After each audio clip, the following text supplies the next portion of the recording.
Hello അസ്സലാമു welcome to my YouTube channel. അപ്പോൾ ഇന്നത്തെ വീഡിയോ മത്തിക്കറി റെസിപ്പിയാണ്. അപ്പോൾ നമുക്ക് ആ വീഡിയോയിലേക്ക് പോകാം. അപ്പോൾ മത്തി ഞാൻ ക്ലീൻ ചെയ്ത് കഴുകി വെച്ചേക്കുവാണ്. ഇനി നമുക്ക് ചട്ടി അടുപ്പിലോട്ട് വയ്ക്കാം. അപ്പോൾ ചട്ടി ചൂടായി. ഇനി നമുക്ക് ഓയിൽ ഒഴിക്കാം. അപ്പോൾ ഓയിൽ ചൂടായതിന് ശേഷം നമുക്ക് കടുകിടാം. കടുക് ഒരു 1/2 ടീസ്പൂണാണ് ഞാൻ ചേർക്കുന്നത്. അതേ അളവിൽ തന്നെയാണ് ഉലുവയും ചേർക്കുന്നത്. ഇനി നമുക്ക് അരിഞ്ഞു വെച്ച സവാളയും വെളുത്തുള്ളിയും ഇഞ്ചിയും ഒക്കെ ചേർക്കാം. അപ്പോൾ ഇതിൻ്റെ കൂട്ടത്തിൽ തന്നെ തക്കാളിയും പച്ചമുളകും ചേർക്കണം. പിന്നെ ആവശ്യത്തിന് ഉപ്പും ചേർത്ത് കരിവേപ്പിലയും ചേർത്ത് നന്നായിട്ടൊന്ന് ഇളക്കി അതൊന്ന് വേവട്ടെ. അപ്പോൾ അത് വേവുന്ന സമയം കൊണ്ട് നമുക്ക് തേങ്ങ അരയ്ക്കാം. അപ്പോൾ തേങ്ങയുടെ കൂടെ ഞാൻ വേറൊന്നും ചേർക്കില്ല, ചെറിയ ഉള്ളി മാത്രമേ ചേർക്കുള്ളൂ. ചേർത്ത് നന്നായിട്ട് മഷിയായിട്ട് ഞാൻ അരയ്ക്കും. അപ്പോൾ അരച്ചിട്ട് കൊണ്ടുവരാം. അപ്പോൾ ഉള്ളിയൊക്കെ വെന്ത് വന്നിട്ടുണ്ട്, നന്നായിട്ടൊന്ന് കളർ മാറിയിട്ടുണ്ട്. അപ്പോൾ ഇനി നമുക്ക് മസാലകൾ ചേർക്കാം.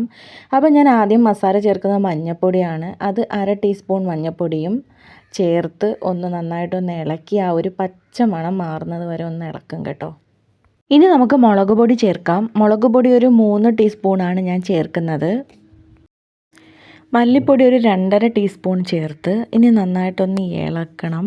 ഇളക്കി ആ ഒരു പച്ചമണവും ഒക്കെ ഒന്ന് മാറുന്നത് വരെ ഇളക്കി ഒന്ന് ആ ഒരു മസാലയിൽ കിടന്ന് നന്നായിട്ടൊന്ന് മൂക്കണം കേട്ടോ. അപ്പം മൂക്കുന്നത് വരെ ഒന്ന് ഇളക്കി കൊടുക്കണം.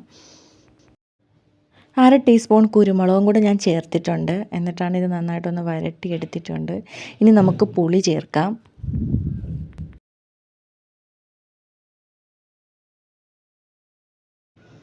ആ പുളി വെള്ളത്തിൽ ഒന്ന് വെന്ത് വരട്ടെ. ആ ഒരു അരപ്പും എല്ലാം കൂടെ ഒന്ന് മിക്സായി ഒന്ന് സെറ്റാവട്ടെ.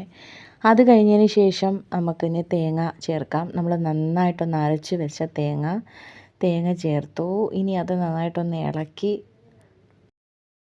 അത് വെള്ളം ചേർക്കാതെ തന്നെ കുറച്ച് നേരം ആ തേങ്ങാപ്പാലിൽ കിടന്ന് നമ്മൾ ഒന്നൊന്ന് കുക്ക് ചെയ്തെടുക്കണം. ഒന്ന് ചൂടായി ഒന്ന് തിളപ്പിച്ചണക്കെ എടുക്കണം. ഒന്ന് ഇളക്കിക്കൊണ്ടിരിക്കണം. അതിന് ശേഷം മാത്രമേ വെള്ളം ചേർക്കാവുള്ളൂ.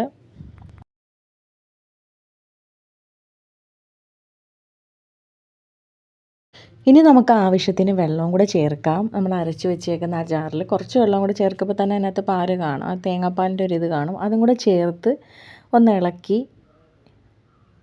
ഒന്ന് മൂടി വെച്ചിട്ട് തിളയ്ക്കുന്നത് വരെ ഒന്ന് വെയിറ്റ് ചെയ്യാം. പിന്നെ കുറച്ച് കറിവേപ്പിലയും കൂടെയൊക്കെ ഇടണം. ഇട്ടതിന് ശേഷം തിളച്ചതിന് ശേഷം മാത്രമേ മീൻ ഇടാവുള്ളൂ. അപ്പോൾ ഇപ്പോൾ തിളച്ചിട്ടുണ്ട്. അപ്പോൾ ഇനി ഞാൻ മീൻ ഓരോന്നായിട്ട് പറക്കിയിടുവാണ്. ഇനി നമുക്ക് മൂടി വെച്ചിട്ടൊന്ന് വേവിച്ചെടുക്കാം. ഇപ്പോൾ ഒരുവിധം കുക്കായിട്ടുണ്ട്.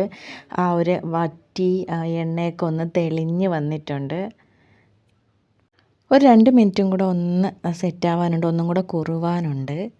വീഡിയോ ഇഷ്ടപ്പെട്ടാൽ ഒന്ന് സപ്പോർട്ട് ചെയ്തേക്കണേ, സബ്സ്ക്രൈബ് ചെയ്തേക്കണേ, ലൈക്ക് ചെയ്യണം, കമൻറ്റ് ചെയ്യണം, ഷെയർ ചെയ്യണം.